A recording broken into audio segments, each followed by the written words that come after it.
Hi, so this is another archery instructional video. Uh, Now, you might be wondering already why I'm not shooting at a target. See, here's what I will be shooting at. You see that metal plate right there? What I'm going to do is stand over here and aim at, say, this middle line. Like, where the arrow should fly right above the middle of that metal plate. Now, and the reason that I'm using this glove is because I want to demonstrate my stance on Khatrah, which I'm sure a lot of archer enthusiasts know is about giving the arrow a little extra power behind the shot. And like, for example, you'll see Kudo archers draw back all the way to their shoulder, and then when they let go, it'll swing like this on the release. And so I was watching some documentaries a while ago on how they approached it, because it fascinates me, and also because with the thumb release, I've been curious about it. I've tried it just a few times, but not very well. And one reason for it is because I don't use Khatrah. And the reason for that is because whenever I've done it before, well, before today anyway, I haven't gotten straight shots with it. I may have gotten lucky a few times, but until today, when I started to notice a couple of things, so things started to change. So I'll start with the thumb release. See, what I noticed when I was watching this Kudo documentary is when they were pulling back using the thumb draw, the thumb was extended, and so was the index finger, using the last three fingers to hold the bow. And that's part of what allowed the... I already forget what it's called.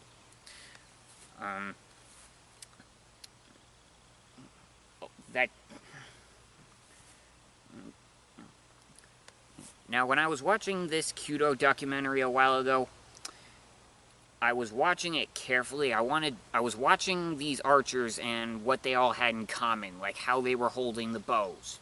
And so, and for those of you who don't know, a Kudo bow is a 2-meter longbow called a yumi, made of bamboo, and the lower half, not even half, the lower limb is about a third of the whole bow. So if you had this much for the lower limb, all the rest of it is on top. This huge top limb, it's a very asymmetrical bow, but the reason that it was made that way in the old days was for the sake of horseback archery. And people still practice it traditionally like that today. So I was watching how they were holding their bows, so that way that swing that they use when releasing the arrow to give it an extra kick, an extra power, was possible. Because I didn't quite get it. So here's what I noticed, is that they had the thumb and index finger extended the whole time, especially since there's like some specific way you're supposed to hold the arrow on your hand. Like, a yumi doesn't have a shelf or anything. It's just a plain bamboo bow. So you gotta use your finger and thumb for a shelf. But then when they draw back, they would keep those two out, and when they reached full draw and were ready to shoot, they would release. Now, this bow is not nearly big enough for me to draw all the way back to my shoulder. That would be overdrawing, and the arrow could get stuck in the bow. That has happened to me a couple of times. It's very dangerous. Don't ever let that happen yourself. If you notice the arrow getting close to the limb, odds are you're at full draw. Alright, so for the thumb release, mainly you draw back to the corner of your jaw. So here's what I took from that. So this is going to be my grip. Now see, these fingers are just overlapping. They're not holding the bow per se. They're just wrapped over it. So watch this.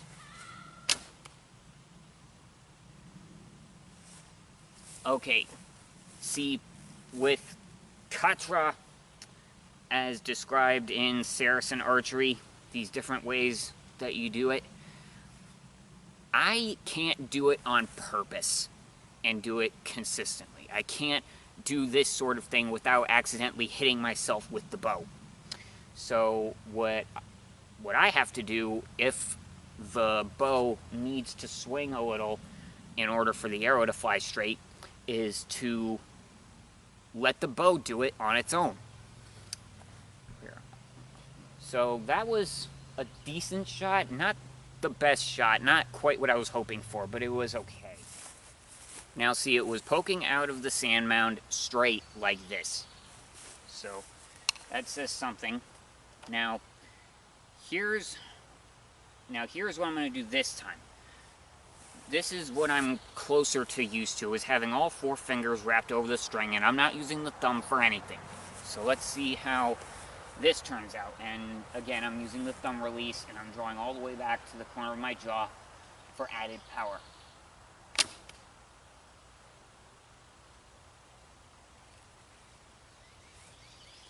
Alright, that wasn't bad either.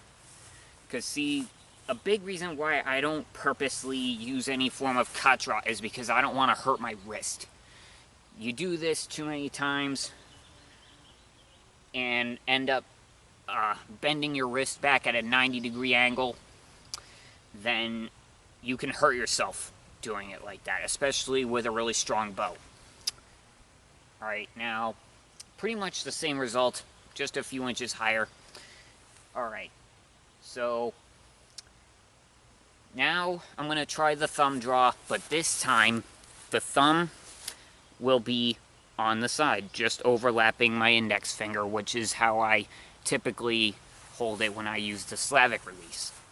Okay, thumb under here, 4-finger overlapping it, so that way you got it up and down this way, and the arrow will not fall off, as opposed to the Mediterranean draw, where in order to keep the arrow under control, you got to have your 4-finger out. Otherwise, that happens. That's the thing that's always annoyed me, especially when you draw back. So that motivates me to draw faster when I use the Mediterranean draw. Okay. So yeah, the thing that the thumb draw and the Slavik both have in common is that the index finger pins the arrow up against the bow and keeps it from moving around, keeps it stationary, keeps it in place. So I'll have another go, and this time my thumb is in place. Okay, that was actually straighter, and notice how my hand is stationary too. So that's the thing that I try to encourage more than using any form of Khatrah. If you can keep your hand, your draw hand, and your bow hand stationary, static, then practice with that. You should get more consistent results, because if you're relying on the arrow swinging and stopping at a certain point, it's not always going to be the same. So that's why I try to come up with whatever way that I can to avoid the need for Khatrah. So that was a much better shot than letting the bow swing ironically. I drew it all the way back, and see the thumb here, when you have it on the side, then with the fingers here and the thumb here, you've got both sides secure. So the only way that the bow's going to swing when you're holding it like this is for you to do it on purpose. Alright, now the Slavik Release. which, along with the thumb draw, pins the arrow up against the limb. So if you were to hold it upside down and do this, like say you were on horseback using this, if you held the bow like this and drew back, the arrow will not fall off because you've got your finger here holding it in place. So that's why I try to get used to this more. Like say I were running from a certain point to another. Like if this were a field course, for example, and I were running towards obstacles, targets, things like that. If I'm running with an arrow in the string, I want to make sure that it's not going to fall off my hand. And I don't want to have to rely on my bow hand in order to do it, because the bow hand is, well, it's just supposed to be used for the bow. Alright, now there's two ways that I've applied the Slavik Release. Middle finger at the corner of the mouth, and same as the thumb draw, right at the corner here. So I'm going to give both of those a try.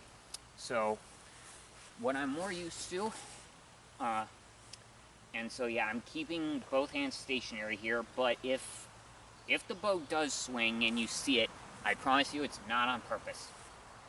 So I'm going to do my best to keep the bow stationary here, and same with my hands so that I don't slap myself in the mouth for the billionth time. That happened a lot yesterday. I seriously thought that my lip was bleeding. That's how hard it hit. Okay.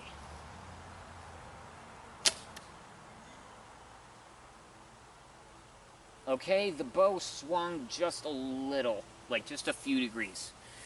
And it went off to the right because, at least in the case of this draw, because that's the direction that the string is facing.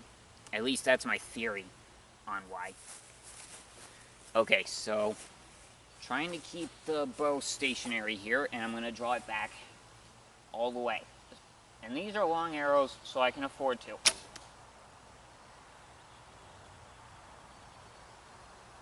Okay, not bad. That was actually a little bit better. The other thing that I try to avoid, actually no, not the other thing, the thing that I already addressed, is making sure you don't slap yourself in the face. You don't slap yourself in the mouth when you're shooting. And now drawing all the way back here can be difficult when you're using the Mediterranean draw. One of my friends does it. I don't know how she can aim that way, but apparently it's her favorite. But with the Slavik, because the arrow is going to bend and flex to the right, because your fingers are curled this way, as opposed to the thumb release where the string is going to curl and bend in this direction and let the arrow bend around the bow this way. So you got to try and compensate for that. The main thing is to not overthink the grip on the bow. The bow, the arrow, and what you're doing with it are the key factors. That's what you should focus on, and that's how you develop the skill. That's what I learned from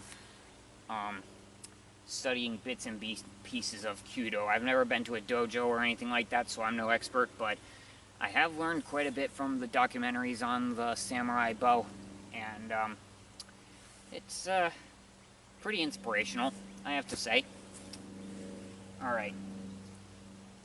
Let's try this again. Let the bow sit naturally in your hand. It still went off to the right, because the bow itself, not my arm, but the bow itself swung a little bit in my hand because of the added tension. With the thumb draw, that's a good thing. You're meant to pull it back this far with the thumb release. Just for a little bit of experimenting, I'm going to try the Mediterranean draw, pulling it back here, see what happens.